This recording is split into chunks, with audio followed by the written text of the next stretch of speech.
पुरुषोत्तमम परम दयाल का जो आविर्भाव बेला है, ये आविर्भाव बेला इस सृष्टि लोक में, मर्तलोक में मुनि ऋषि योगी साधु संत सभी लोग तृष्णित रहते हैं। सभी लोगों का सभी लोग इंतजार में रहते हैं उनकी आगमन बेला के साक्षी बनने के लिए। माता मनमोहिनी देवी जब अंतसत्ता हुई, अर्थात गर्भ में धारण किया, तब से घर पर कोई ना कोई मुनि ऋषि साधु संत का आना जाना बढ़ गया। उस गांव में साधु संत का एक तांता लग गया।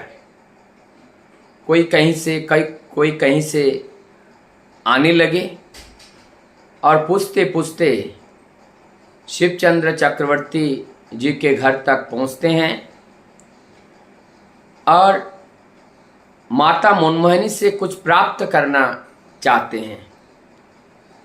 ऐसे ही एक संत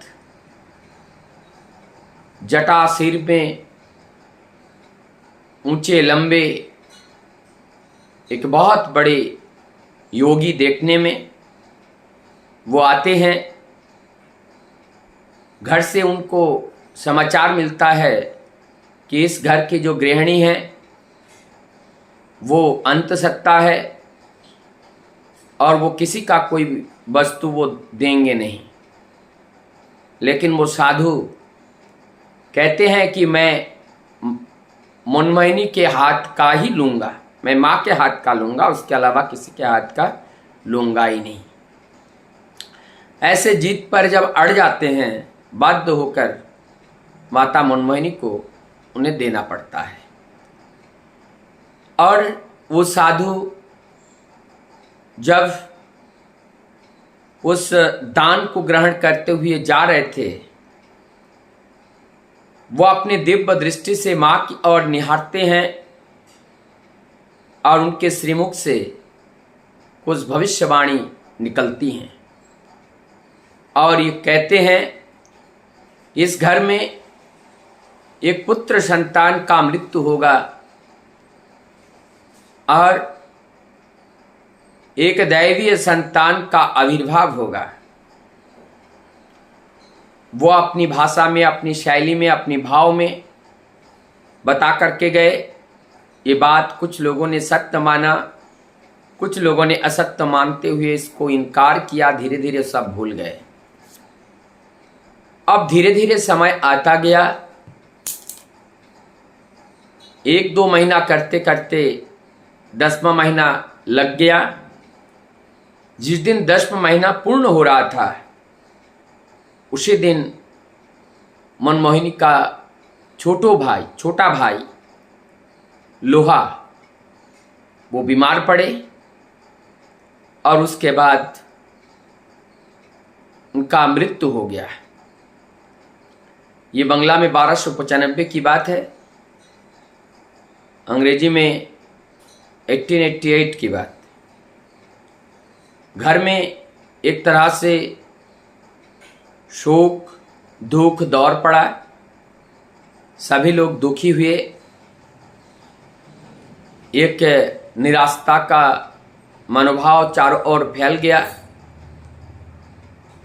इधर 10वां महीना लग गया। माता मनमोहिनी का कोई भी संतान की कोई लक्षण नहीं दिखा, प्रसव का कोई भी लक्षण नहीं दिखा। ऐसे करते करते 11वां महीना भी उत्तीर्ण हुआ, कोई लक्षण नहीं। चारों ओर से कानाफूसी होने लगे। सभी लोग परेशान हो रहे थे। ऐसे करते करते 12वां महीना भी पूर्ण हो चुका है। अब ये 12 महीना पूर्ण के बाद सभी लोगों को तो ये एक बार निराशा लगा, अब तो ये मानव संतान नहीं या कोई दुष्ट विचार वाले, उनके मन में लगा कोई राक्षस वाक्षस होगा, कुछ इसके घर में कोई अकल्याण होने वाला है। कुल मिलाकर बात यह है, सभी लोग निराश हताश एक चिंतित मनोदशा लेकर के जीवन यापन कर रहे थे। अचानक वो बेला आया, माता मनमोहिनी को प्रसूति गृह में ले रखा गया। वहाँ पर माता मनमोहिनी के बहन माँ, इधर शिक्षचंद्र चक्रवर्ती अपने मातृकुल में जितने भी वयोज्येष्ठ व्यक्ति जो माताएं थी, सभी लोग वहाँ पहुँच गए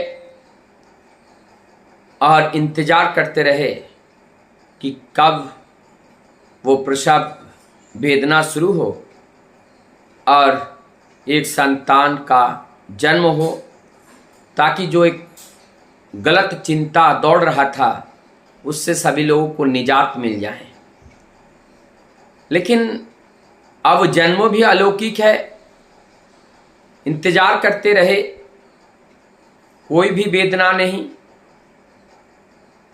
एक बार हम लोग जब देखते हैं, पुरुषोत्तम केवल लौकिक जगत में दिखाने के लिए वो एक माता पिता के गर्भ से ही जन्म लेता है, लेकिन उनका आविर्भाव होता है, वो स्वेच्छा से ही इस धरती पर आते हैं। निमित्त एक माता पिता को बना करके वो आते हैं।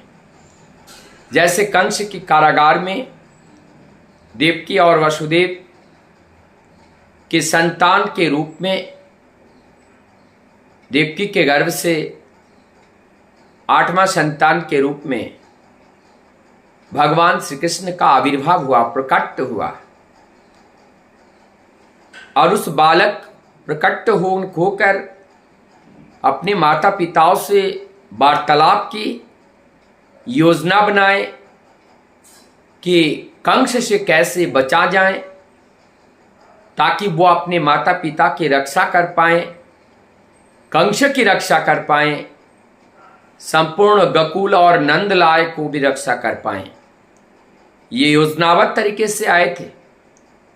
उस बालक जन्म लेते ही अपने माता पिता से सारे संवाद किए और सारी योजना पूरा बना करके उस कारागार से वो अपने शक्ति और सामर्थ्य से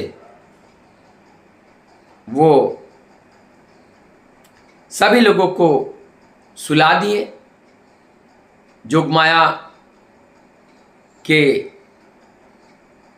बल पर सभी लोग सो गए और वहाँ से वसुदेव जी भगवान कृष्ण को लेकर के यमुना नदी पार होकर करते हुए वो गोकुल चले जाते हैं।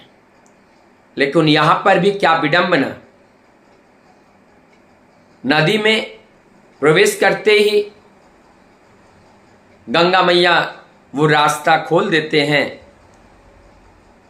भगवान श्री कृष्ण के आगमन बेला पर उनके चरण स्पर्श करना चाहते हैं और ऐसे करते हुए वो गोकुल में छोड़ते हैं और गोकुल में एक कन्या संतान का जन्म होता है।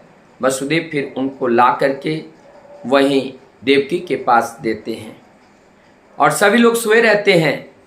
जोगमाया के बल पर उनको सब सुला देते हैं और ये समाचार कंस को मिलता है। वो तो हाहाकार करते हुए वहाँ पे आते हैं, आकर के उस बच्चे को उठा करके मारने जाते हैं। हाथ से छूटता है, आकाशवाणी होता है कि तुझे मारने वाला वो तो जन्म ले चुका है और वो समय का केवल इंतजार है। इस बात को सुन करके वो और उत्तेजित हो जाते हैं, क्रोधित हो जाते हैं और वसुदेव और देवकी के ऊपर और अत्याचार करने लगता है। कंस का इस तरह से एक ये जो अत्याचार जो पशु की तरह, और इसका परिणाम अपने भांजे के हाथ में, भगवान श्री कृष्ण के हाथ से उनका जीवन का उद्धार होता है। वो नाश नहीं, उद्धार होता है, क्योंकि भगवान जिसका प्राण लेते हैं उसका उद्धार होता है।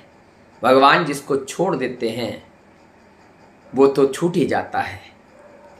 ठीक ऐसे ही कुछ घटना हम लोगों ने प्रभु जीसस के जन्म काल में देखा, किस तरह से गडरियों के साथ एक जंगल में उनका जन्म हुआ था, और जन्मेला ठीक ऐसा ही था।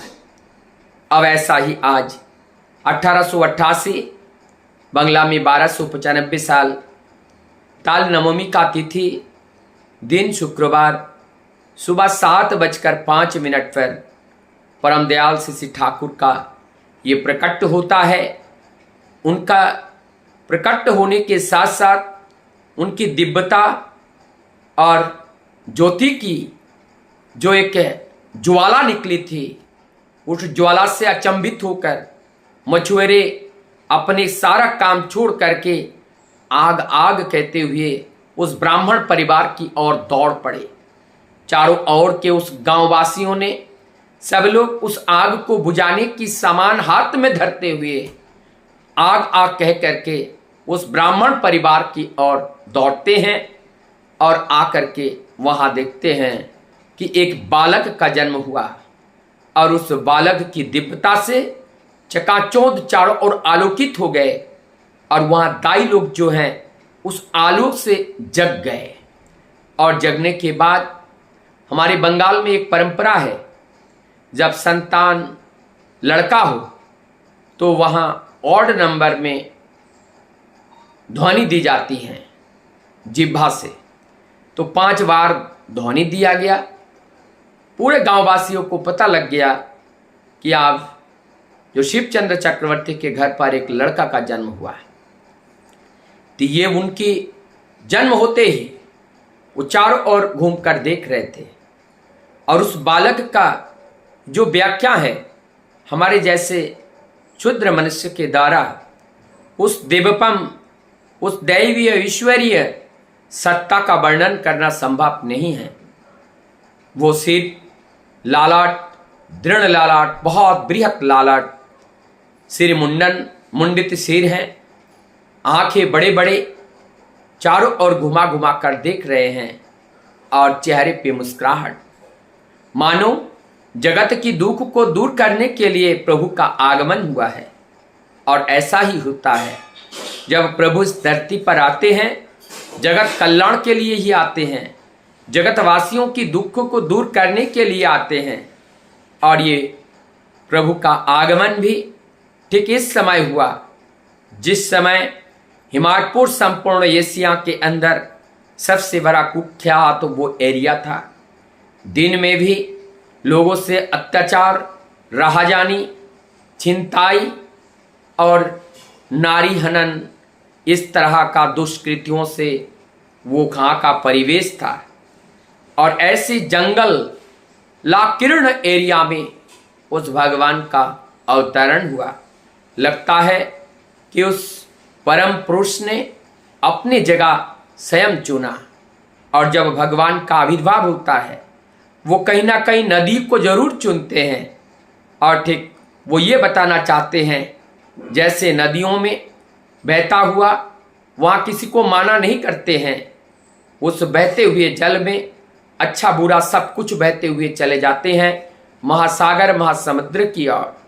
ठीक उसी प्रकार से जब महामानव धरती पर आते हैं एक ऐसे प्लावन का सृष्टि करते हैं, और उस प्लावन से प्लावित करके जगतवासियों को उस महा आनंद की ओर लेकर के चले जाते हैं।